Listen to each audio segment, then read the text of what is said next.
નમસ્કાર. નવપ્રવાહ ગુજરાત ન્યૂઝમાં આપનું હાર્દિક સ્વાગત છે.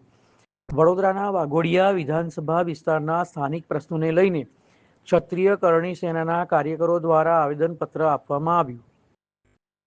આવેદનપત્રમાં જણાવ્યા મુજબ વાઘોડિયા વિસ્તારમાં વર્ષોથી પ્રાથમિક સુવિધાઓનો અભાવ છે, જેના કારણે સ્થાનિક નાગરિકોને ભારે હાલાકીનો સામનો કરવો પડી રહ્યો છે.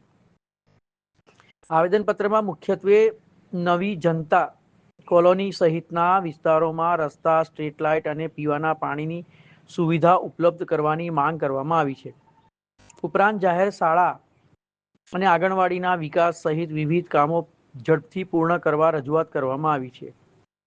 સાથે જ વરસાદી મોસમમાં પાણી ભરાવાની સમસ્યાનો કાયમી ઉકેલ લાવવા ડ્રેનેજ વ્યવસ્થા સુધારવાની પણ માંગ કરવામાં આવી છે.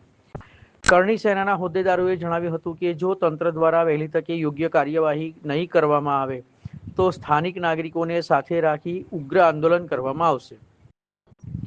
વાઘોડિયા વિસ્તારની વર્ષોથી પડતર સમસ્યાઓના નિરાકરણ માટે અમે ધારાસભ્યને રજૂઆત કરી છે.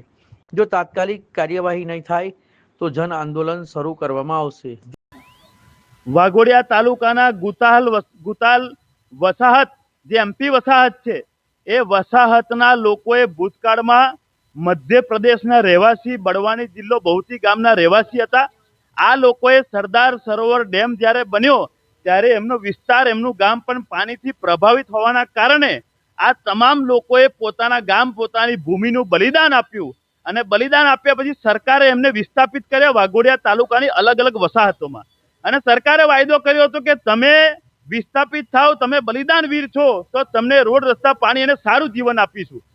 પરંતુ દુઃખની બાબત એ છે કે આટલા વર્ષો પછી પણ આ બલિદાન કરનારા લોકોને સારું જીવન નહીં મળ્યું.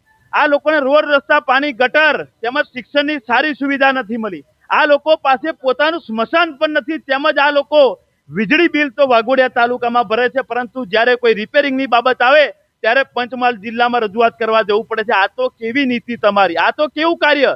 24 કલાક સુધી આ લોકોની લાઇટો ના આવે, અંધારામાં જીવન જીવવું પડે.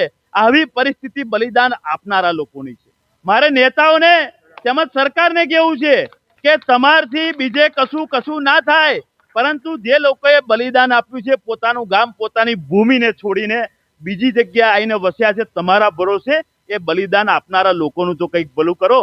અને વાઘોડિયાના વિધાનસભાના ધારાસભ્ય જેમને મોત પર રાજકારણ કરવાનો બહુ શોખ છે, ત્યારે એમને પણ ચેલેન્જ આપું છું કે જ્યાં જ્યાં હું જઉં છું ત્યાં તમે દોડતા પાછળ આવો છો અને વાહિયાત વાતો કરો છો. ત્યારે આ એમપી ગુતાલ વસાહતમાં 2 ઘડી કામ કરીને બતાવો, નહીં તો માં ભવાની તમને માફ નહીં કરે. कहाँ से आए हो आप? कितने टाइम से, तो क्या समस्या है वहाँ?